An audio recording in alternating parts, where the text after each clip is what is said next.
Hello and welcome to Drive Mode Show. I'm not Aaron Turpin. Again, this is James Gilboy, and this is the interior of a 2020 Ford Ranger Lariat FX4. Now this one's been optioned to the gills. This one will start at close to $47,000. Well, it would if it were going to reach a showroom in this condition.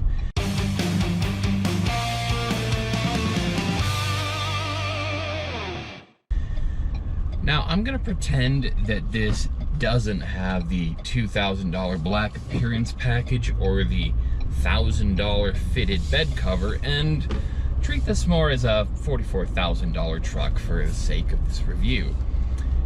And at $44,000, I'm not sure this truck is making a good argument for its price tag. Now first, let's have a little chat about the powertrain. This has got the 2.3 liter EcoBoost turbo. It makes good solid power and torque, and with 10-speed auto and both low and high range gears, it's got ratios for literally every situation you can imagine. It's got the power and the torque to tow, but you're gonna get really atrocious gas mileage if you do. I have been treating the accelerator pedal like it's made of eggshells this whole week, and I've kind of struggled to get the 22 advertised MPG. The trip odometer right now reads 21.7 average, and that's with a pretty fair amount of highway driving.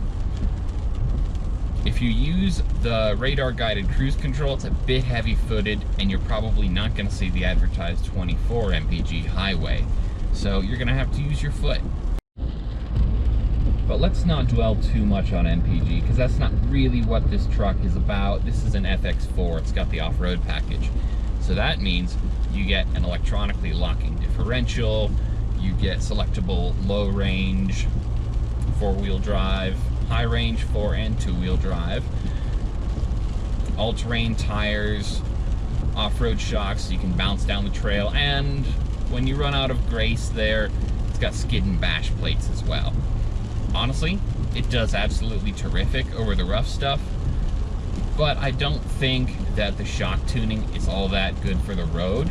It'll shrug off the hits when you hit a rock that you didn't spot quite in time, but it doesn't really like rough tarmac all that much. At highway speeds, it tends to get a little jiggly, and honestly, the seat bolstering isn't quite enough to hold you in place unless you wear shirt size large or bigger.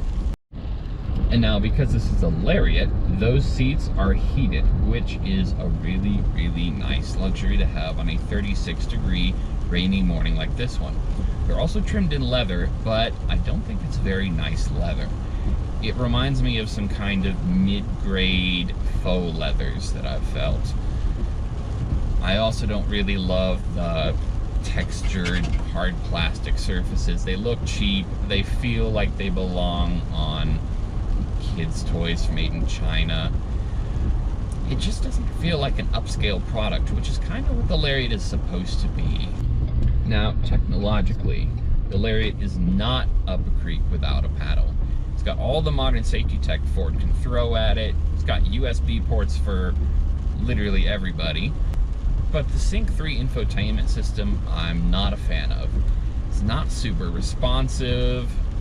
The menu setup is not all that intuitive. The UI reminds me of a second-rate MP3 player from the 2000s, and if I were a lot snarkier, I'd say the audio quality for the 10-speaker Bang & Olufsen sound system would remind me of the same.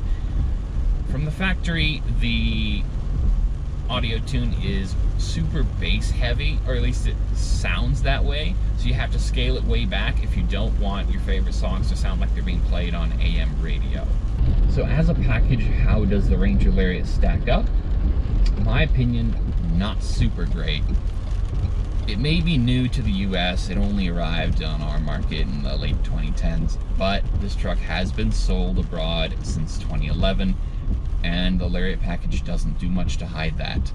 If I were to spec one, I would go down the ladder a little bit, buy a cheaper model. Now, I complained about the FX4's shock tuning a little bit, but truthfully, I would probably still spec that, splurge on it, if only for resale value, even if I weren't going to take it off-road all that much. But if resale value is the name of the game and you don't mind an older pickup truck, you should probably cross-shop this with an equivalent Toyota Tacoma, a TRD Off-Road or a TRD Pro, depending on what your budget is. You also can't have a conversation about a mid-size off-road pickup in this price range without at least mentioning the Jeep Gladiator, even though it's not as nice inside as this truck is. Or you also got to talk about a couple upcoming models in the segment, like the GMC Canyon AT4, or let's stay blue oval here, this is a Ford, the new Bronco, of course. So between the commitment of dropping 35 to 50 grand on a new truck and honestly the huge variety of options that you got in this segment, it's worth doing your homework to see which one is right for you. And I struggle to believe that if you test drove them all, that you'd find that the Ranger Lariat is the slipper that fits. Adios.